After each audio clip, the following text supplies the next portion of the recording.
ঋতপ্রভার ঋতব্রতা রয়েছে এবং গৌরব রয়েছে। শুরুতেই মানে হোঁচট খেয়ে আমি শুরুটা করলাম, কারণ বারংবার ওর নাম আমি ভুল বলবই তেঁতুল পাতায় এসে। বাট মাস্ট সে আজকে মানে একেবারে ডিসেম্বরের মিডে আমরা ভীষণ ভালো লাগছেন। স্পেশালি ঘরটায় যদি আসেন না, যদি কোনো সুযোগ হয় গৌরবের সঙ্গে দেখা করে, গৌরবের মেকআপ রুমে আড্ডাটা চলছে, অসম্ভব সুন্দর একটা গন্ধ। মুড লিফটার হিসেবে কাজ করে তো। হ্যাঁ ডেফিনেটলি, মানে মাঝে মধ্যে আসা হয় এখানে, কফি টফি বানিয়ে খাইয়েছে এখন। তোমরা এলে আমি আসি। Very bad. না তোমার নিমন্ত্রণ করে না তোমার হিরো? না না না, খুবই ভালো। হিরো অলমোস্ট ক্যারেক্টারের মতনই, কংস মামা যেটা বলে ও মাঝে মাঝে বলে আমাকে। তার কারণ এখানে একটা সোফাও ছিল, সেটাকে বের করে দিয়েছি, কারণ আমি ফার্স্টলি খুব একটা বাইরে বেরোই না, ঘরের মধ্যেই থাকি। এবার ঘরের মধ্যে থাকলে আমাকে হাঁটতে হবে, কারণ আমি সারাক্ষণ বসে থাকতে পারবো না। তো সেই জন্য সোফাটা বের বসারও জায়গা নেই। তাই আমি বলি যে তোমরা সবাই ইনভাইটেড, কিন্তু কেউ আসে না, কারণ সবাই বোঝে যে এখানে হাঁটার চলার জায়গা নেই আর কি। বুঝলাম। তো তাহলে কিরকম কোন দিকে গল্পটা এগোচ্ছে? এই নাকি শুনে ওকে ফেলে ফেলে দেওয়া হবে নাকি, সেসব শুনছি। মানে কি ভয়ানক কাণ্ড। শুটিং এরও নাকি বিশাল বেশ অন্যরকম কায়দা হয়েছে, একটু বলো না প্লিজ। প্রচন্ড। আমরা কালকে আমি জলে পড়তে চলেছি, অলরেডি একবার পড়েছি, একবার তো পড়া হয়ে গেছে, একবার প্রমোর জন্য পরে এক্সপিরিয়েন্স করে নিয়েছি। এবার কালকে ফাইনালি শুট করবো, আর কালকে অনেকটা সময়ের জন্য থাকতে হবে, প্লাস ঠান্ডাটাও বেড়ে গেছে। প্রমো আমরা লাস্ট 3 সপ্তাহ তো হয়ে গেছে শুট করেছি, আর যাবো সেই পয়লা। আমরা 3 সপ্তাহ আগে যখন শুট করেছিলাম তখন মানে দেখছিলাম লিটারালি সুইমিং পুলের ওপরে এরকম ক্লাউডি, হ্যাঁ মানে এরকম ফগ টাইপের হয়ে আছে বিষয়টা, আর প্রচন্ড ঠান্ডা। মানে কিছুক্ষণ জলে গেলে ঠিক আছে, কিন্তু তারপরে না বেশিক্ষণ থাকা যায় না। অবশ্যই শুটিং এর বিষয়টাই তো অনেকক্ষণ সময় নিয়ে একটা চলে। তো সেই জলে থাকা যাচ্ছিল না, এবং প্রচন্ড আমরা দুজনেই প্রচন্ড কাঁপছিলাম। আর সেটা 3 সপ্তাহ আগে, এবং বিভিন্ন কারণের জন্য ওটা পেঁচিয়ে পেঁচিয়ে পেঁচিয়ে পেঁচিয়ে এখন এসে করা হচ্ছে। যখন হ্যাঁ মানে খুব বাজে অবস্থা। তো এইটা নিয়ে আমরা অনেকদিন ধরে টেনশনে ছিলাম। তো দেখা যাক, কিছু করে লাভ নেই, ঝাপাতে যখন হবে ঝাঁপিয়েই পড়ো। তাহলে কি উপরে শেড নাকি টেনে দেওয়া হবে, সেই জলের নিচে নাকি থাকতে হবে তোমার? হ্যাঁ হ্যাঁ হ্যাঁ, সেরকমই সিকোয়েন্সটা। তো কালকে ইনফ্যাক্ট দিনের বেলা একটা ছোট সিকোয়েন্স রয়েছে, এবং তারপরে আবার রাতের বেলা।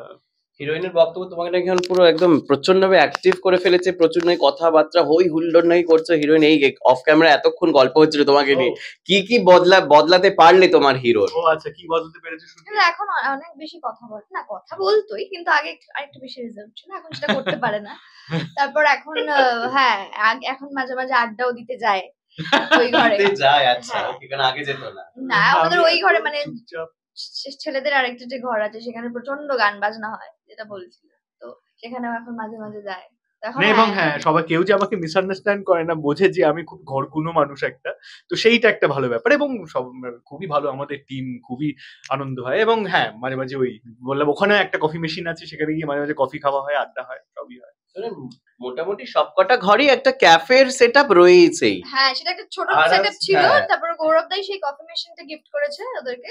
এখন হ্যাঁ মানে যেখানেই যাবো আমি, যেখানে কফি থাকে, মানে বিজনেস খোলার একটা আলাদা জায়গা হতে পারে। কিন্তু মানে সুইগি আপনারা আসুন, টেক অ্যাওয়ের মতন খান, চলে যান, এরকম কিছু প্ল্যানিং এরকম ব্যাপার স্যাপার থাকছে না? সেরকম প্ল্যানিং নেই। যদি মানে একেবারে আর কাজ না থাকে তাহলে সেটা করতে হবে।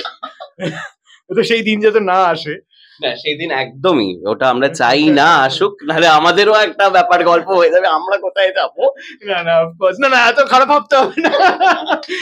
যাই হোক, হ্যাঁ তো সেটাই। সো ফাইনালি শীত কেমন ভাবে এনজয় করা হচ্ছে? মানে সেটে তো দেখতে পাচ্ছি এখন বেশ তুলকালাম কাণ্ড ফেলে দেবে, ওদিকে আবার বাঁচাতে যাবে তুমি। তো কিরকম লেভেলে বন্ডিংটা হয়েছে সেটা একটুখানি, মানে আগে যখন দেখেছিলাম তখন একরকম কথা হচ্ছে, বন্ধুত্ব হয়েছে, কিন্তু এখন মোটামুটি যা হিরো মানে হিরোইন বললো যে এখন একটু বেশ মাখো মাখো বিষয়টা হয়েছে, কথাবার্তা বলাতে পারছে। তো ফাইনালি বন্ধুত্ব কতটা হলো, কিরকম তোমার তরফ থেকে? খুবই একদম মানে আমার it takes time for me to open up, but once I open up I am open book. তো ওটা একেবারেই হয়ে গেছে, এবং সবার সাথেই, এবং ওর সাথে ডেফিনেটলি আমরা রোজ এত সিন করি, এত কাজ করি, এবং টায়ার্ড হলেও একসাথে টায়ার্ড হই, একসাথে মজা আনন্দ সবকিছুই শেয়ার করে নেওয়া। তো অফকোর্স, এবং আমার মনে হয় সেটা ইট কামস অ্যাক্রস, লোকে দেখতে পায়, সেটা তো রিফ্লেক্টও করে কাজের ক্ষেত্রে। তো সেটা খুব বড় ব্যাপার। তো মানুষ তাই জন্য সেই ভালোবাসাটা দিচ্ছে। We are glad. আর কি প্ল্যানিং রয়েছে একটুখানি বলো, যে ইয়ার এন্ড হতে চলেছে, সো কি প্ল্যানিং, কোথায় যাওয়ার, খেতে যাওয়ার বা ঘুরতে যাওয়ার কিছু প্ল্যানিং হয়ে গেছে প্রশ্ন? হ্যাঁ, মানে ঘুরতে যাবোই তো 2-3 দিনের জন্য, কারণ সেরকম ভাবে তো আমাদের যেহেতু একটা সিরিয়াল চললে তো একটা বড় রেসপন্সিবিলিটি থাকেই, স্পেশালি আমাদের উপর, আমাদের ফার্স্ট টু লাস্ট সিন থাকে। তো সেইটা অতটা হয় না, কিন্তু আমরা এখানেও একটা পিকনিকের প্ল্যান আছে, এবং সেটাও ইজ পার্ট অফ বন্ডিং আর যেটা আমরা রোজ করতে পারি না, তো সেরকম আড্ডা, ঘুরতে যাওয়া, সেরকম একটা প্ল্যানিং রয়েছে। তো আচ্ছা, হিরোইনের কাছে যাই, সেটা হচ্ছে যখন কোনো প্রবলেমে পড়ে হিরোইন, সেই সলিউশন কি হিরো দেয়? কোনো সময় জিজ্ঞেস করো, সেসব দেয়? অন স্ক্রিন না অফ স্ক্রিন সেটা বলতে হ্যাঁ। হবে। অফ স্ক্রিন, অন স্ক্রিন তো সলিউশন ও দেয়। আচ্ছা, of course. Off screen off screen হ্যাঁ, ফ্লোরে কোনো লাইনস বা আমাকে সবসময় গৌরব দা এটা একদম খুব সুন্দর করে, কালকেও একটা কিছু বললে না? হ্যাঁ, হ্যাঁ।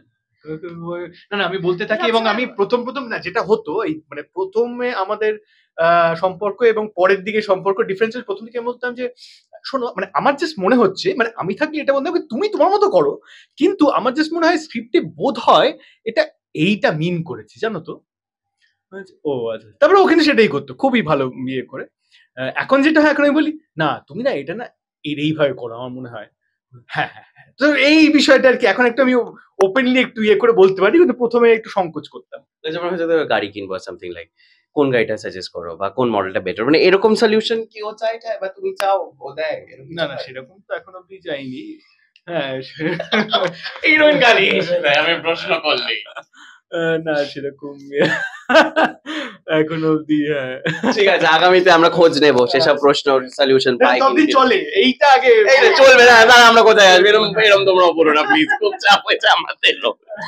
আচ্ছা বেশ, কি হতে চলেছে যদি আমাদের দর্শকদের কি হতে চলেছে, আমরা ওই যেটা আপনারা জানেন, এবং প্রোমোতে শুনেছি, আমরা প্রোমোটা খুব ভালো ইয়ে হয়েছে, রেসপন্স পেয়েছে। তো সেরকমই একটা জলে পড়ে যাচ্ছে, যেখানে আমাদের খেয়ালি ভিলেনাস একটা চরিত্র, সে ওকে জলে ফেলে দেয়, বড় যা জলে ফেলে দেয় ছোট যাকে, এবং সেটা দেখতে পেয়ে ঋষি গিয়ে যে ঋষি গিয়ে বাঁচায়, এবং বাঁচাতে শুধু নয়, বাঁচাতে গিয়ে দেখা যায় যে পুরো সুইমিং পুলটা আটকে যায়, মানে ওপর দিয়ে তেরপল দিয়ে টেনে দিয়ে একদম ব্লক করে দেওয়া হয় বিষয়টা, এবং সেটাতে কি করে দুজন সার্ভাইভ করে, এবং কি হয় actually আমি নিজেও জানি না, বাট হ্যাঁ, মানে কিছু হয়, যেটা হয় সেটা আর কি আপনারা সবাই দেখতে পাবেন। হ্যাঁ, সেটা তো একটা গেল। আর একটা বড় চমক যেটা আজকে আমরা প্রোমোটা শুট করছি, সেটাও খুব তাড়াতাড়ি আপনারা দেখতে পারবেন। সেটা তো জাস্ট মোর ঘুরিয়ে দেবে একটা পুরো ইকুয়েশন। এবং এই কোনগুলো আমি আগে থেকে এটা বলবো যে কোনোটাই কিন্তু আমাদের এখানে এরকম নয় যে রেটিং দেখে বা আমরা ভাবছি যদি এরকম দেখানো হয় তাহলে মানুষ নেবে, এরকম কোনোটাই নয়। এখন যা যা গল্প আসছে সেগুলো অল প্রি প্ল্যান্ড, একদম সিরিয়ালের প্রথম থেকেই গল্পগুলো ভাবা ছিল, এবং আস্তে আস্তে সেই জায়গায় আমরা ঢুকতে চলেছি। বেশ, অপেক্ষায় রইলাম। আর এরকম নানান এন্টারটেনমেন্টের রেগুলার ডোজ পেতে হলে অবশ্যই চোখ রাখতে হবে দি ওয়াল নিউজে, কারণ খবর এখন এখানেই।